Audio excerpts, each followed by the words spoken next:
Howdy, howdy. Welcome on into the pre-show before the free show. He just texted me and said he's good to go. Pickle. Let's go Pickle Mallory. You don't look anything like Pickle. I don't. I look nothing like Pickle. We have opposite features. Like, she's tall, I'm short. She's blonde, I'm brown. She has blue eyes, I have brown eyes. Like, I don't think I've ever. This is absolute opposite. This is what were you saying about feet? Feet? Is that what you said? No. Oh, I thought you said feet. No. Anyway, I don't think I've ever, and this is probably for the best for everybody involved. I don't think I've ever noticed the color of your hair. Oh, I'm sorry, the color of your eyes. I've noticed the color of your hair. I was like, what? It's hard to miss that. No, they're that like shock of brunette hair. They're like a brown. They've got a little bit of green in them. They're light brown, so they've got a little bit of like I don't think a hint of green. But I don't think I've ever brown, just gazed into your eyes. I'm kind of glad. Like I said, probably for the best for everybody involved. I was gonna say. Like, do you know what color my eyes are? Oh, if I'm looking at them right now. Right, but you don't know, like, no, yeah. no, not. Like, I did not take that into account. I have green eyes. Okay, I can see them now. So Hank, who was in studio last week, Hank has blue eyes. He has like very light blue eyes, and the problem, like, that's cool, except that he's very sensitive to like the light. Like, so he'll be like. Yeah, right. So right. like, we bought him some Spider-Man sunglasses. That rocks. Yeah, he's looking like a G. My brother's the same way. He's got like super, super light blue eyes, and so he's always been really sensitive to the light. And I'm like, ha, I don't have to deal with that because. So yesterday, Mallory, we were out. We had a big staff meeting, kind of pre high school football, or not high school football, but season meeting. Everybody. And we went over. We had a big all day meeting, but then we went to the Ranger game. We did. We went on a staff awesome visit to the Texas Rangers game. And I don't know. The Rangers got the win. It was fun. We had a good time. So I went straight from the meeting to I kind of sat in my car and called my wife and kids for a minute, but then I went straight to the game. You did not. I did not. You guys showed up late. Not late. We didn't show up late. We were like on time. We were before first pitch. We were not late. Some people say that. We were early. Some people say that if you're early is on time and on time is late. Okay. Think about that. Okay. Anyway. But the reason that I know that you showed up after I did is that I went and I was wearing my normal crap. Jeans, had my Air Force Ones on. Actually, no, I had my Lucas on. I had my Lucas on. Yesterday. Okay. And then and just like one of these, like not a graphic T-shirt, but just kind of like a T-shirt. Okay. Yeah. And just business clothes. That's what passes for business clothes for me. Yeah. And then, like, the door to the suite got kicked open. And in struts Mallory Hartley. No, not. And Mallory, would you care to share with the class what your wardrobe was like last night? Who you were wearing? Casual baseball attire. I came in, and it was not just me. Okay, it was me, Ashley. Or me, Pickle, Carter, Ish, and V&A. We all came together because so after the meeting, we all went back to my house, my parents' house. Because for those of you that don't know, my parents live in Arlington, so 10 minutes from the stadium. So we went back. A couple of us changed, and then went to the game. I was wearing just jean shorts, a Texas Rangers shirt, and white cowboy boots. Carter was also wearing cowboy boots. White. So was V&A. Cowboy boots. Is that not baseball? Like. That's baseball. It looked like you were going to a rodeo. No, it did not. I was wearing a Ranger shirt. V&A and why is it just me? V&A and Carter were both wearing cowboy boots. Because V&A and Carter are not producing this show. Real cowboy boots. Mine were obviously just fake. Fake? I mean, they're like fashion. They're not real. Yeah, they were like I think blaring white. Like cute.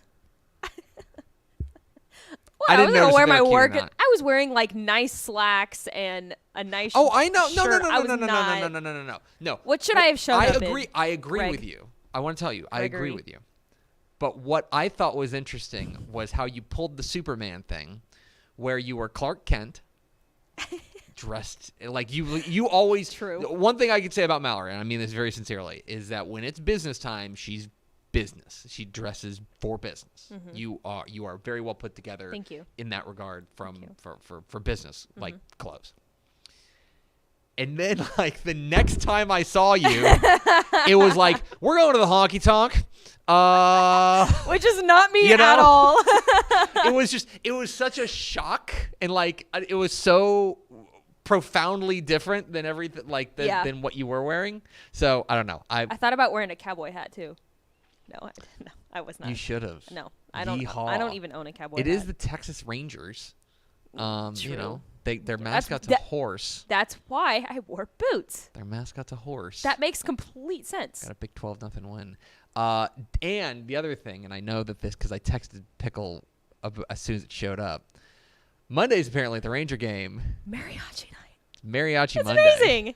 We need to go more on Mondays. Apparently it's Mariachi Monday. They have an in-house mariachi band. That rocks. And I was like, and it was like 3 or 4 times, like during, like they did it once Yeah. before the game, and then like kind of between innings, like 2 or 3 other times. They just cut to the mariachi band, just play it. I'm like, all right, you guys figured that out. That's rule because I texted Pickle a photo, and I just, where are you? And I get an all caps reply. She's like, oh, we're parking. I'm coming. I was standing inside the suite. I had gotten up to get something, and I looked up on the big screen, and they were there. The mariachi band was there. And I immediately looked at Pickle, and her face just lit up like a firework. She was so excited. That was a good night for her. It was a good night for everybody, but that was a lot of fun. I like doing that as a staff. Anyway, there you have We it. spent a lot of time with each other yesterday. We did. I'm sick It was of y'all. it was like a 16 hours. I am real sick of y'all. Anyway, there is all the news that's fit to print from last night. Hit the theme expo. Pickle! Hit the arrow sign.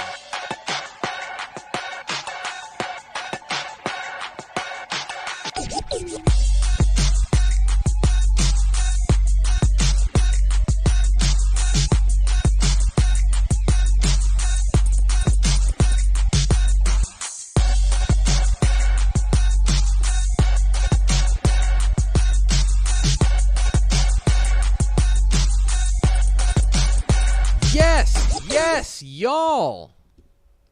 From the Dave Campbell's Texas Football Mothership here in beautiful Lewisville, Texas, it is Texas Football Today, a show on the internet. My name's Greg Tupper. I'm the managing editor of Dave Campbell's Texas Football Magazine, TexasFootball.com, a corresponding website. Thank you for spending part of your day with us, whether you're watching us live, TexasFootball.com, Facebook, YouTube, Twitch, Twitter, all the places, or you'll listen to the podcast, which you can subscribe to on the podcast vendor of your choice. Either way, thank you for doing your part. Support your local, mediocre internet show. I'm sitting over there at the helm today, making us sound good. She's my Mal Pal. She's your Mal Pal. She's our Mike White. She's the pride of the Arlington Colts. Kick 'em. K-I-C-K-E-M. Kick 'em. She's Mallory Hartley. Howdy. I'm getting better at this. I'm getting better. We've now done like We've 3 or 4 workshopped it for a shows in like while. the past couple of weeks. It's like I'm back on my Mallory bullsh. So like, yeah, I can do it. That was good. That was a good one. Today is Tuesday. It's our first day back in the office. So It it's feels I like gotta go. Monday. Today is Tuesday, August 15th, 2023. It's a big day. You know why? 100 days to Thanksgiving. We're almost in We're almost there. double digits.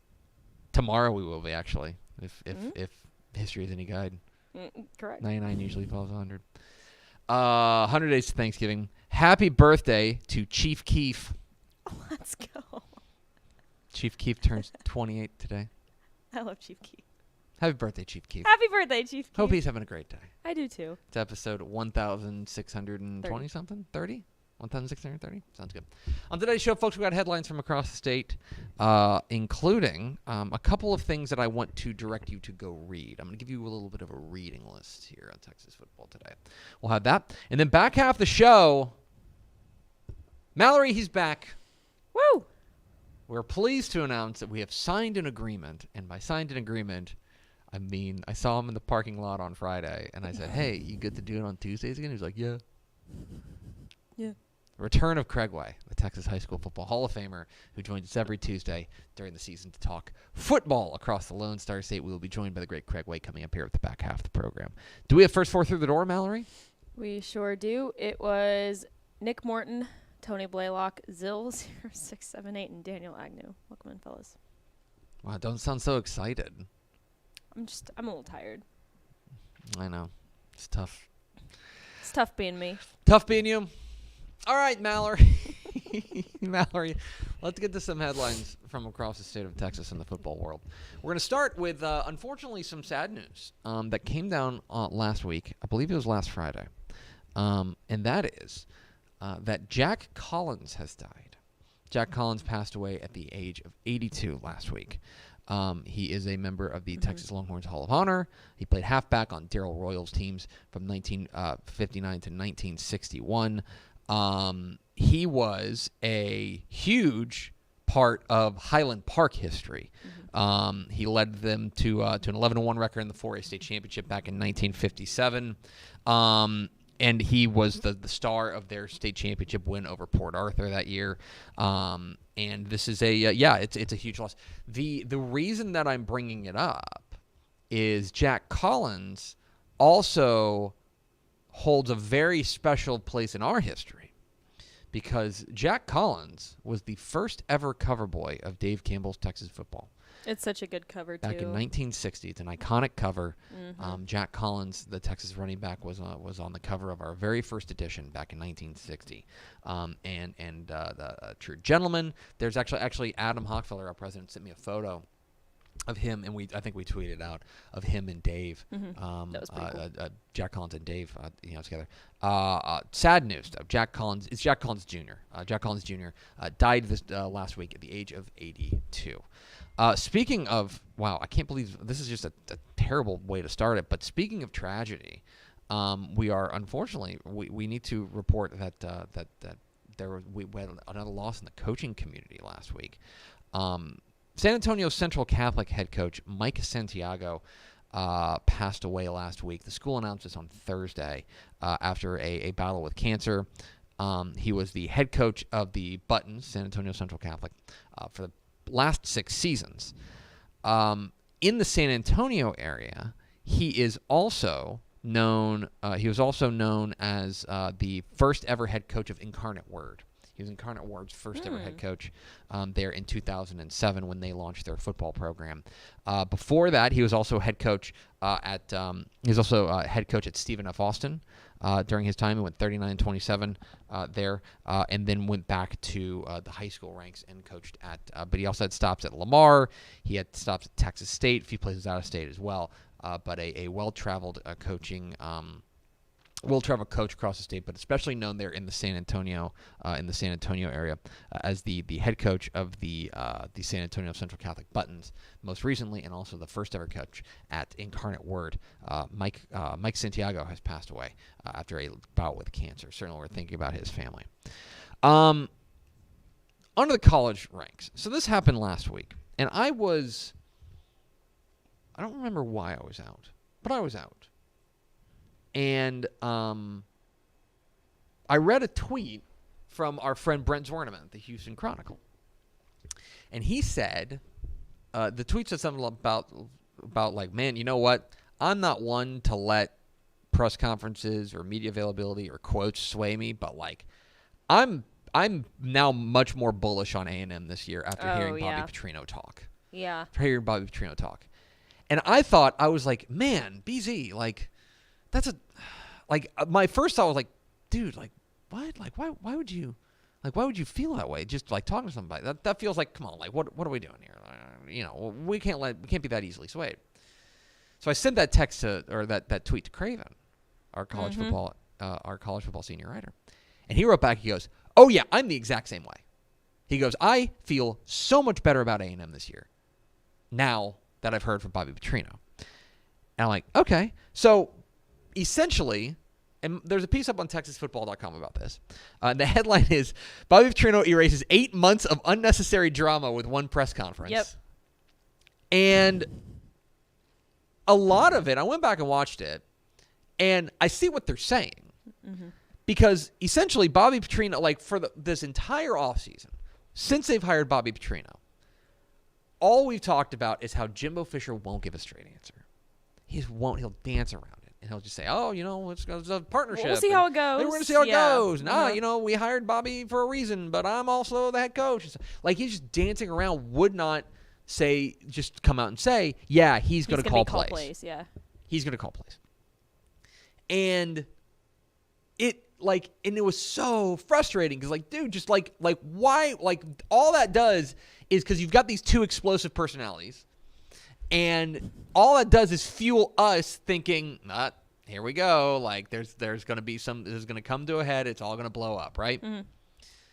So they finally put Bobby Petrino in front of a microphone, and I don't want to downplay it, but all he does is just talk straight and just makes sense. Answer questions. Yeah. That's all he does. There's nothing special about this press conference, but it's just so refreshing to come from the podium there at College Station because he just answers the questions. The quote that we've got on there is coach is the boss, all right? My job is to try to keep him happy and make sure that everything works the way he wants it to work. Mm-hmm. I work for Coach Fisher. This is his program. That's one of the reasons I'm here, because of my program, my knowledge, and of how he runs the program. And essentially just saying, no, I'm gonna call the plays. Don't worry. I'm in charge of the offense, but I work for Coach Fisher. Mm-hmm. It was that easy. It was that simple. It was that easy the whole time. We didn't have to go through the song and dance of oh, man, will they, won't they? Are they going to be able to coexist? Instead, Bobby Petrino gets up there and just yeah, I work for him. And this is going to be every other head coach, offensive coordinator situation that, no big deal. Yeah, we'll check back in 3 or 4 weeks into the season. Simply by answering the questions. Now, my thoughts on the matter have not moved all that much. Because I have no doubt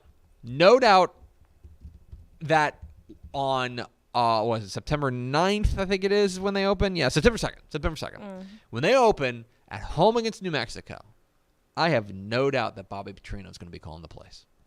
No doubt at all. He's in charge of the offense. And you know what? Unless something goes really wrong, in which case we got bigger issues to deal with. They're going to cruise. Offense probably going to look great. No big deal. The next week, they go to Miami.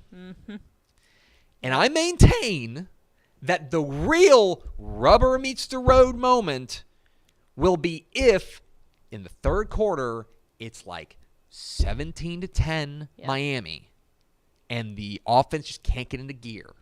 Right? Then what? Then we'll find out what the real relationship is between Bobby Petrino and Jimbo Fisher there at A&M. That, to me, is the real moment of clarity. We can say all we want, and to be clear, I agree with Brent Zwerdeman. I agree with Mike Craven. He put a lot of unnecessary drama to bed with one press conference. But that doesn't change the fact that that's easy to say in August. Actions speak louder than words. It's harder to say in mid-September or October. That's what I want to say. So, anyway, that's something to keep an eye on. I also want to direct you to TexasFootball.com.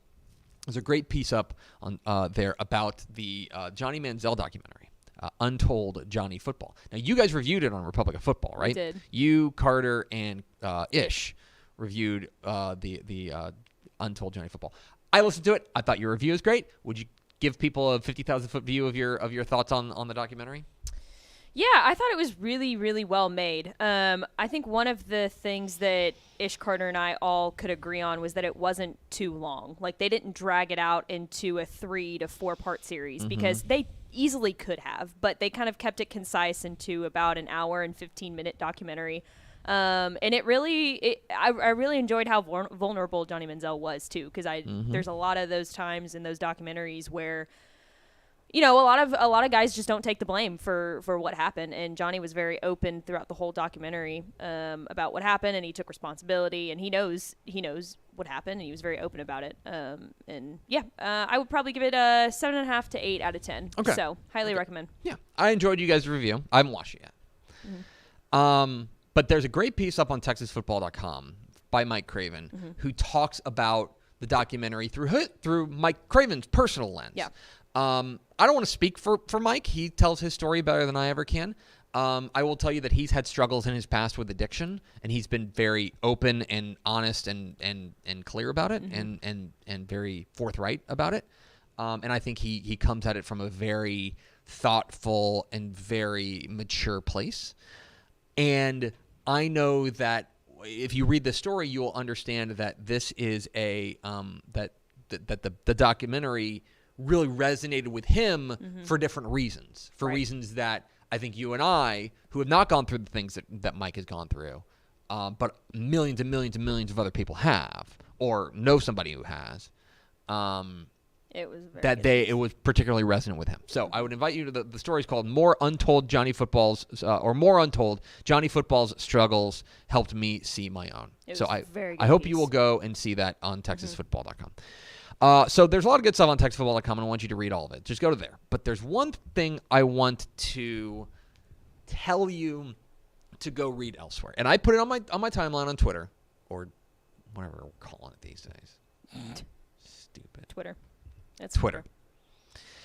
It's in the Washington Post, and it's written by friend of Dave Campbell's Texas Football, Stephen Godfrey. Stephen Godfrey is the host. Or one of the hosts of Split Zone Duo, which is one of my very favorite college football podcasts, and I highly recommend it. And the headline is College Football is Barreling Toward a Super League, no matter what might be lost. Mm-hmm. This is in reaction to the recent wave of realignment, wherein basically the Pac-12 fell apart. Mm-hmm. Oregon and Washington joining the Big 12. Utah, Colorado, Arizona. No, Big 10. Big 10, correct. Utah, Colorado, Arizona, and Arizona State joining 12. The Big 12. They're moving over. Leaving 4 teams left holding back. Oregon State, Washington State, Cal, and Stanford. Mm-hmm. And it's a further consolidation of power within a couple of conferences. We didn't even mention the SEC, who's already gotten the biggest scalps of them all by bringing in Texas and Oklahoma, right? And that comes on the heels of them bringing in A&M and Missouri way back when. That comes on the heels of the Big Ten adding in Rutgers and Maryland and all of them. That was a movement. And so, and as somebody who's listened to Stephen Godfrey talk about this for a while, he's been kind of signaling this for a while, that this is the way that it's going to go. And part of that Super League is that you're going to have big-time games every week. You're going to get Alabama and Ohio State, like, every year, which seems awesome. Which is great. Right? You're going to get Georgia playing Oregon, right? Every year. That could be great. His point is that college football has long been a regional sport that exists in a national context. Mm-hmm. I think our history here at Dave Campbell's Texas Football is an example of that. This magazine was started in 1960 because Dave didn't think people were covering the Southwest Conference. And because regionally, that's what mattered here. It mattered Rice versus SMU. It mattered Texas versus Texas Tech. Those games mattered. What he is stating, and I agree with him, is that this is barreling towards a further separation of the haves and the have-nots. Mm-hmm. Okay? You're going to have the Alabamas of the world and the Ohio States of the world and the Michigans of the world and the Georgias of the world and the Texases of the world, to make it local. And then a gap, and then everyone else. Everyone else. And there's a couple, I hope you'll go read it, and that's not, in my opinion, and in the opinion of Stephen Godfrey, that's not good. No. That is really getting away from what made college football special. Right. What made college football special was regionality. And now, what do Penn State and Oregon have to do with one another? Right. What do Rutgers and Oregon? What do how is that what even do USC and Michigan have to do with each other aside from having famous helmets? Right. That's it. But there's no that's what we're heading towards. You may remember, and I don't know if you were super in tune with this because I know you don't cover soccer the same or follow soccer the same way that a lot of us in the office do. But a couple years ago, there was this like rumor out there, not rumor, but it was happening. They were going to put together a super league that teams were going to leave the Premier League and leave like the biggest teams. Manchester United was going to leave the Premier League, and Real Madrid was going to leave La Liga, and all of these giant teams were going to leave. Borussia Dortmund was going to leave the Bundesliga, and they were all going to join into one super league and just play one another. And it's going to be so much money and all this stuff. So much fun. And everyone pushed back because they go, no, we like English teams playing English teams. We like Spanish teams playing Spanish teams. We like that kind of those little fiefdoms. And there's no breaks on this in college football. Because the commissioners of college football are the TV networks. And what the TV networks want, the TV networks are going to get. And what the TV networks have signaled that they want is helmet games. They want Michigan playing Georgia. Every single week. They want Florida playing USC, right? And eventually, they're going to get it.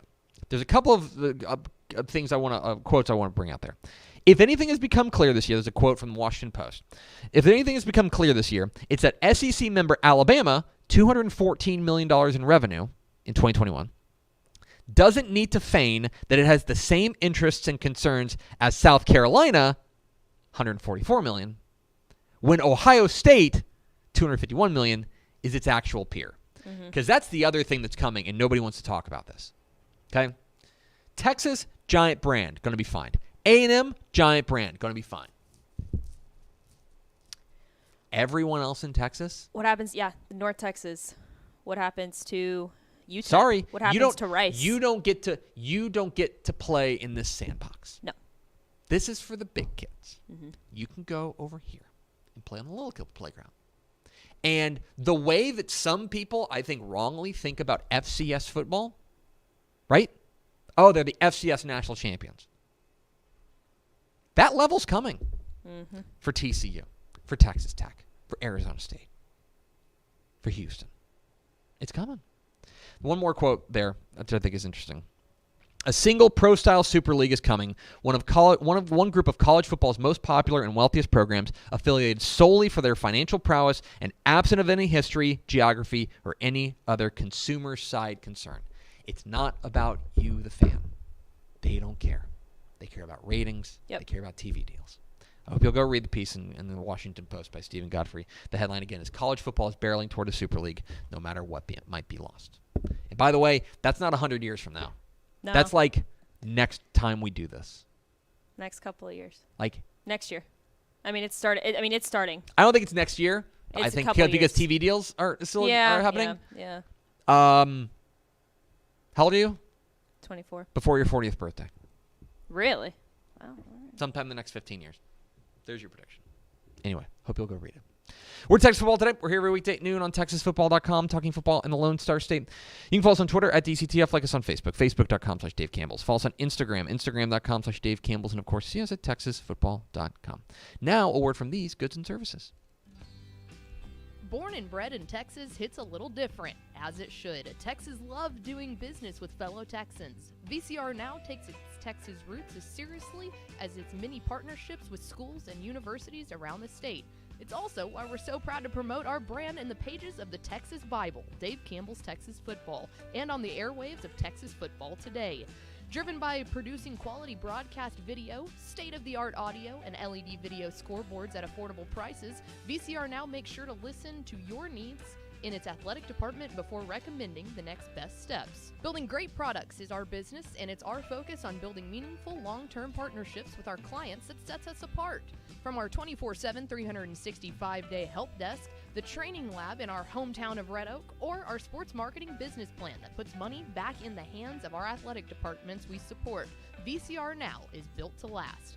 Reach out to us today at info@vcrnow.com or by calling 855-GO-VCR-NOW. Again, that's info@vcrnow.com or by calling 855-GO-VCR-NOW. The Gambling Gauchos are a Texas Tech podcast serving you money lines, memes, and matador content on Twitter, YouTube, and StakeInThePlains.com. Well, let's put it this way. They pay me off in tortillas. I'm going to shoot them right in the eye. If you're looking for more Big 12 sports content from a host who wants a 25 tacos in 20 minutes and another that can provide a taco bites per minute analytical breakdown of the feed, then Rob and Kyle are the hosts for you. New episodes every Sunday and Thursday on the Republic of Football podcast feed. Mallory, let's go to the hotline. It's Tuesday, and you know what that means. That means we're pleased to be joined by the play-by-play voice of the Texas Longhorns. We're pleased to be joined by the Texas High School Football Hall of Famer. We're joined by our friend, Craig Way. Craig, if we're talking on this very program, that can only mean one thing, and that's that we're going to be doing football here pretty soon.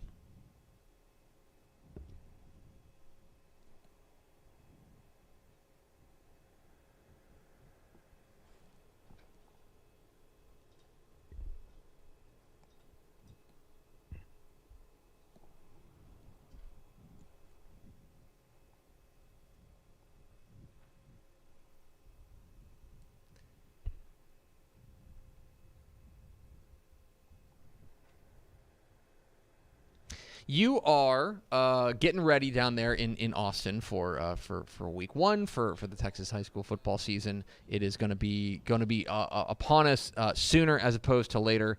My question for you, and I want to focus here, especially in the Austin area, because we have talked. Matt Stepp and I did our 6A preview, and we talked about how the 6A ranks, I think, more than anywhere else, has a group of teams that are particularly well stratified, that have this like upper crust of teams. Kind of set your watch by it. And yet, every year it does feel like maybe one or two drop out and maybe one or two take their place. Maybe as many as three. The story of the year in Austin last year, the only team from Austin, outside of at 6A level, I should say, to make a state championship game was Vandegrift. Are you ready to elevate them into that upper crust of the 6A ranking, or ranking is too strong, of 6A into that perennial contender type conversation? By the way, when you and Stepp did that podcast, that Mondo podcast, did you spend 6 hours on 6A alone, or just on the whole deal? No, we got it. I think we got it under 100 minutes, but it was close. Okay. I do think that they have, enough weaponry to go deep in the playoffs again this year. Vandegrift, they do have a transcendent, game-changing type of player in your DCTF 6A cover boy, Miles Coleman. But they've got something else this year that they haven't had, and that's the experience of playing into Week 16 and playing for a state championship. And in a ball game at 20-17 in the third quarter against DeSoto before the Eagles really flexed their muscles and pulled away in the final quarter. So they have all of those things. I think they have one of the best coaches in the state in any classification in Drew Sanders. And I do think that they've got enough weaponry around all of that to make another deep run. Now, whether it's enough to get over the hump and finally win a title, I don't know, or get back to the state title. Listen, in their own region, what they'll probably be encountering is Dripping Springs times 2 again. Remember how we kept talking about that year after year with regard to Grandview and Malakoff, how they were playing twice a year after year? We could be looking at something like that in these coming years. They played twice last year, played 2 great games, and we could see 2 great games again this year since they're kicking off the season down at Drip this year. So, yeah, they're one of those teams, Tep, I think you can put in the conversation of being right on the cusp of being an annual state title playing contender. Westlake has already always been, or not always, but in the past decade or so, decade plus, has been in that conversation as well. The interesting one is their Battle of the Lakes Brethren in Lake Travis, who is coming off of 7-5, which I don't think I need to tell folks down there in that part of the world is not the standard there at Lake Travis. In your mind, are you filing that away as a one-year thing, a downturn, hey, you know what, it happens to the best programs? Or is this a potential concern that they may drop out of that upper crust? Well, they have that potential concern every year. And I'm talking about Hank Carter and his staff. They want to make sure they don't slip. They have what Westlake has, what Vandergrift has built, what several of the other top programs in the state have, and that is the system. They've built it up through their middle school. And so they have all of that on a year-in, year-out basis. So I think a one-year step back at 7-5, remember, it was a year where they just had massive injuries they had to overcome. And if they don't have those kinds of injuries, then I think they're back into being in the conversation of a team that can go 2 to 3 rounds or 4 rounds deep. I think San Antonio is beefed up a little bit, and we know what the greater Houston area does in Division I, because Lake Travis, after all, will be in the Division I bracket. So it might be a tougher road for them this year, but I think they're better equipped to handle it than they were last year. Do you have a team down there in the Austin area that you or statewide? I don't want to limit you to the capital city. Do you have a team statewide that you're ready to jump on the bandwagon and start selling T-shirts for them? Like they're going to be your team that maybe, like, around here we call it a hipster team. We call it a team that I liked that band. I saw that band in a basement somewhere before they became stars. Is there a team like that right now in the high school ranks that you're like, I'm buying in right now and I want everybody to know that I was on board before it became cool? Well, I'll give you two. One from the area, since you asked, and then I'll give you one from across the state. How about that? From the area, I would say, and this is going to sound like the homer pick because it just happens to be in the town I live in, it's Georgetown. Mm-hmm. And I do think with what they have with their running game, they're going to be, normally when you're talking now about the lower classifications, we're talking about Liberty Hill, and they're going to be obviously right there and difficult to deal with. But I do think that Georgetown has a chance with its running game and with its defense to be really tough.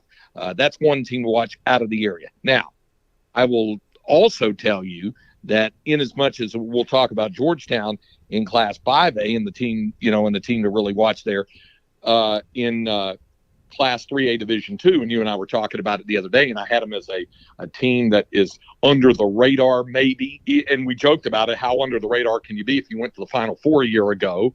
But I do like Harmony, and it's a tough road to get out of that. And of course, they lost to Poth in the semifinals. They went 9-6, so they were 5-5 getting into the playoffs. But they're going to be tough. I think the Seahorn brothers will be difficult to stop. I like Boston Seahorn. That's one of the better better player names, by the way, in the state. This is going to be a dangerous team to watch, I think, in the lower classifications.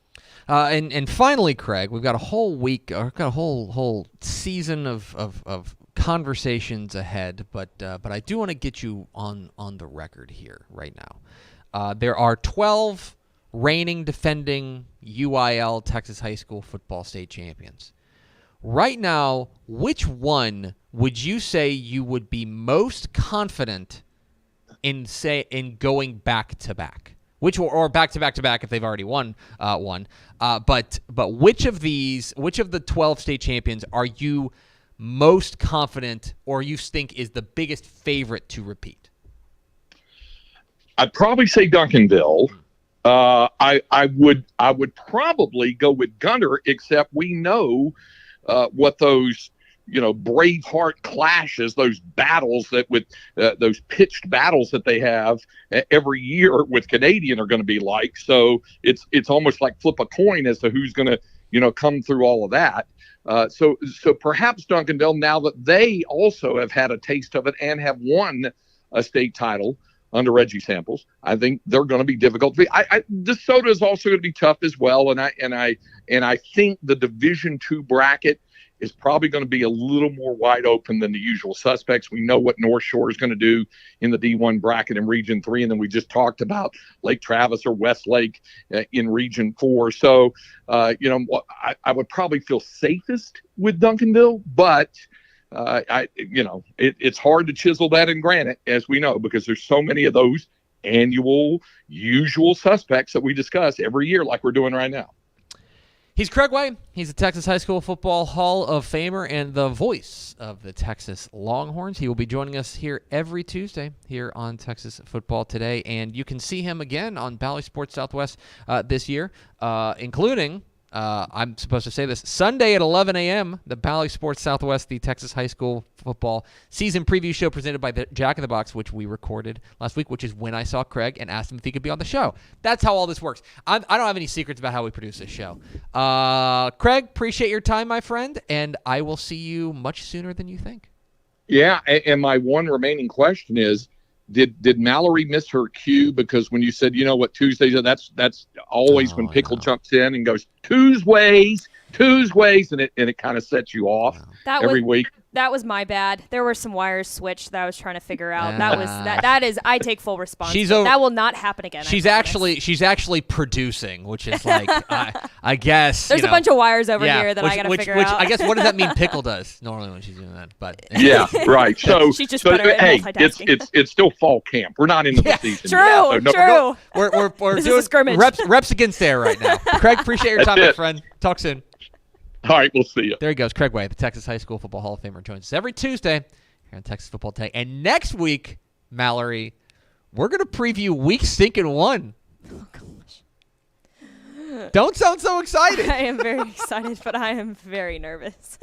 I am excited for the season. It's going to be great. I'm stressed, though. It's going to be great. Let's go over to Mallory Hartley for America's second favorite segment, Final Thoughts. We'll have RF tomorrow at 2 p.m. like usual.